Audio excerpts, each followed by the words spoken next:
All right, hey everybody, welcome back to Whiskey Trek. I'm Jackson. I'm Natalie. And today we're going to review Prideful Goat 8-year Cask Strength Rye. Oh my gosh. That was not great. That wasn't really. All right, you mind pouring for us? Yeah. Into these glasses? You gonna talk her up while I do it? Of course. Prideful Goat, you guys might or might not have heard of it. It's not the most well-known brand, but it's also not the least well-known brand. Based in Houston, they don't distill their own stuff. They source from MGP. But they somehow seem to source the best barrels from MGP. Well, now they've got an 8-year version rather than their standard 6-year version. Just released. You could get it online at Sealbox, or you could get it at your local stores where I got it. I paid $95 for this. So let's find out. What is the hype or non-hype about it? I don't know. I've only seen like 1 or 2 reviews. I only actually watched one. I don't remember much about what they said, but we'll put the link in the description. It's Cam from Drums and Drams. So make sure you go check out his channel. Cam does great stuff. So why don't we have a smell? Great. Ooh. Now, this is obviously 95.5 MGP, which, if you don't know, 95.5 is the mash bill, so it's 95% rye and 5% malted barley. Very high rye content. Smells like it. It does. It punches you with rye. Mm-hmm. But it's not as spicy as you would think. It's tons of that spearmint gum note that I happen to love. I think that the spearmint gum note is quite sweet and very approaching. Babe, can we try something? Sure. Okay, so remember in that documentary we were watching about Freddie from Buffalo Trace? Yeah, it's called Neat, by the way. Where they put the bourbon in their hands and then he has them clap, rub their hands, and smell it. You want to use $95? Just a little. All right. So the gist of the trick is you put a little dab in your hand, you clap it together, and you rub it together. And when you smell it, you should smell the primary grain that was used in the whiskey, if I'm remembering that correctly. I guess let's try it. Yes. Okay, I'll be very careful. I'm trying to be extra careful. Oh, okay. You gotta clap it real good. I'm just getting ethanol. Really? Yeah, it's burning my eyes. I'm getting like wood. Like, I'm sorry, that was bright. I do get wood, but the longer it sits on my hands, the more it smells like hand sweat. This was a waste of delicious rye whiskey. You're so dramatic. You're so dramatic. Thanks for this fun experiment, Natalie. Now let's go back to the nose and see if we can find more than just rye and spearmint, which is all we've managed to say so far. I am getting a little bit of that, like sandalwood, like a light wood. You know, in the past, a lot of videos I've talked about this really dark, deep, charred oak wood, and this isn't very dark, deep, or charred, even though it is 2 years older than the standard release. I do notice a lot more wood influence than I used to on Prideful Goat, which is really interesting. It's a little bit more soft on the edges. Is that the right thing to say? What do you think about that? I'll give you that. My brain just can't overcome salted caramel. That's just like the picture that popped in my head.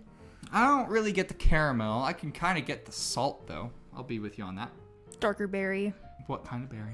Kind of like a blackberry, blueberry. Blackberry. There you go. I'm on with that. It's got a lot of different things that the longer you spend with the nose, the more you're going to get from it. I can tell you it's not toffee. That's for sure.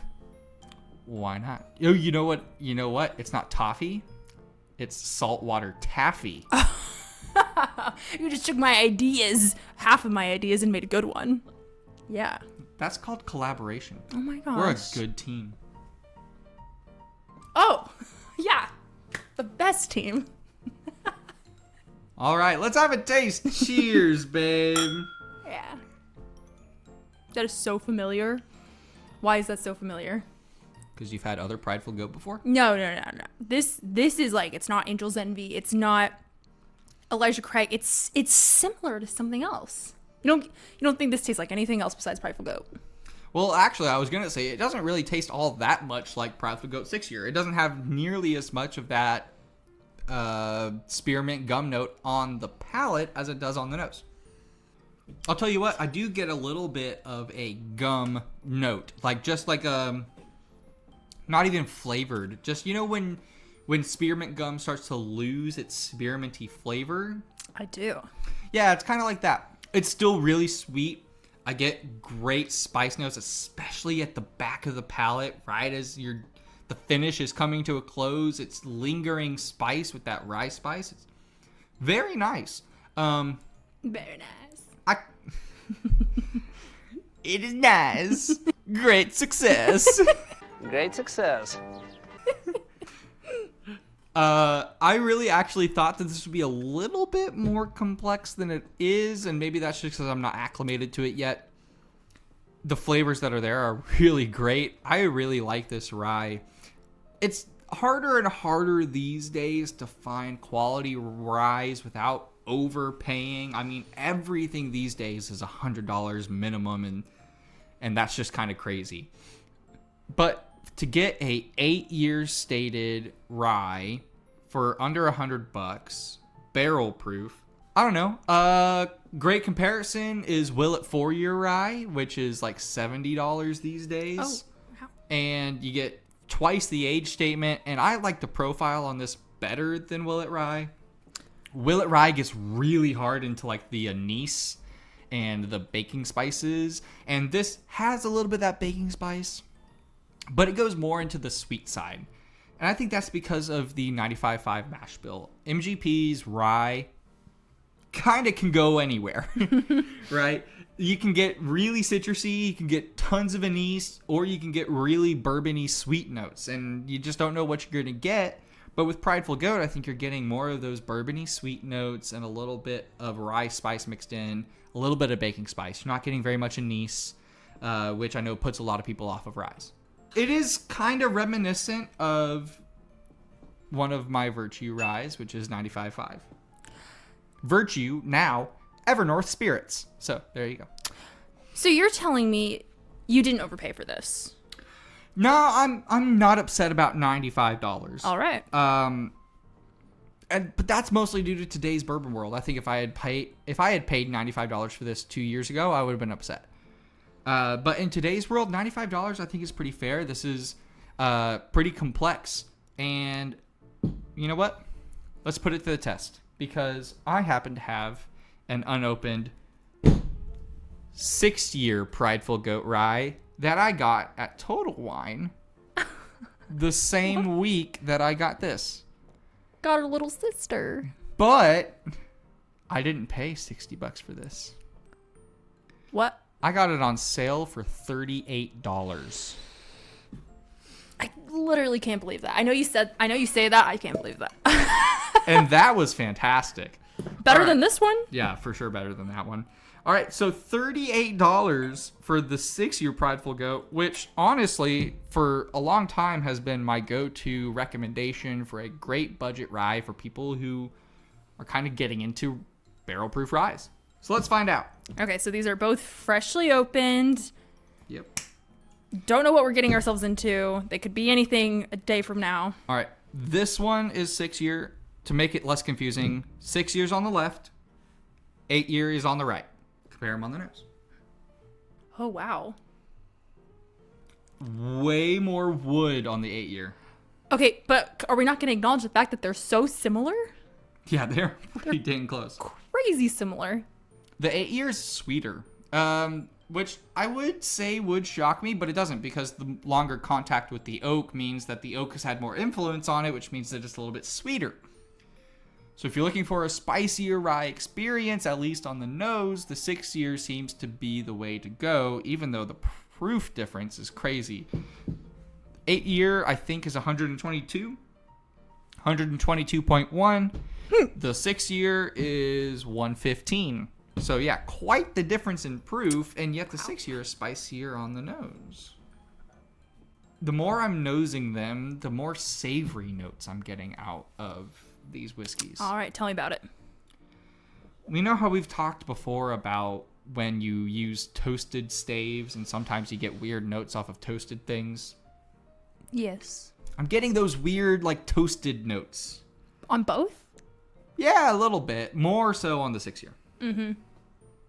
Although, when you kind of move past the savory aspect, it becomes like a really sweet marshmallowy toasted note on both, which I really love. Yeah.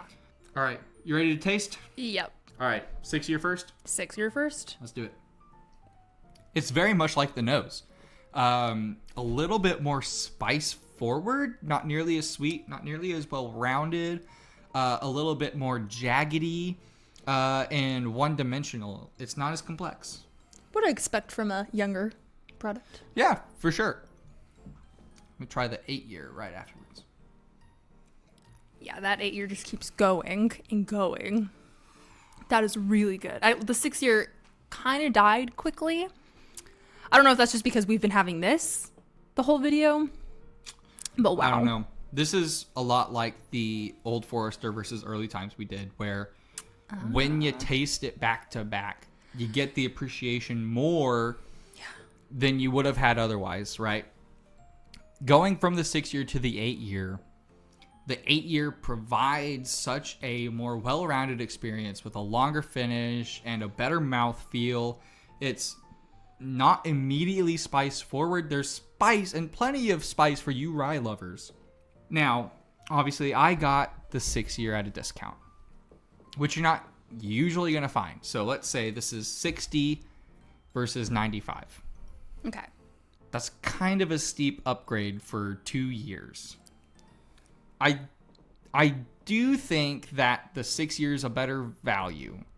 If you don't have the budget for the 8 year, or you can't find it, the 6 year is a fantastic grab. It still is such a great budget barrel proof rye. I prefer the 6 year over Willet 4 year. It's cheaper. It's easier to find, at least in my area. I think that it's probably the best barrel proof rye value there is. I'm not upset that I bought this 8 year rye. Not at all. I'm more likely to keep the 6 year on my shelf just because it's easier to get. It's a little bit cheaper.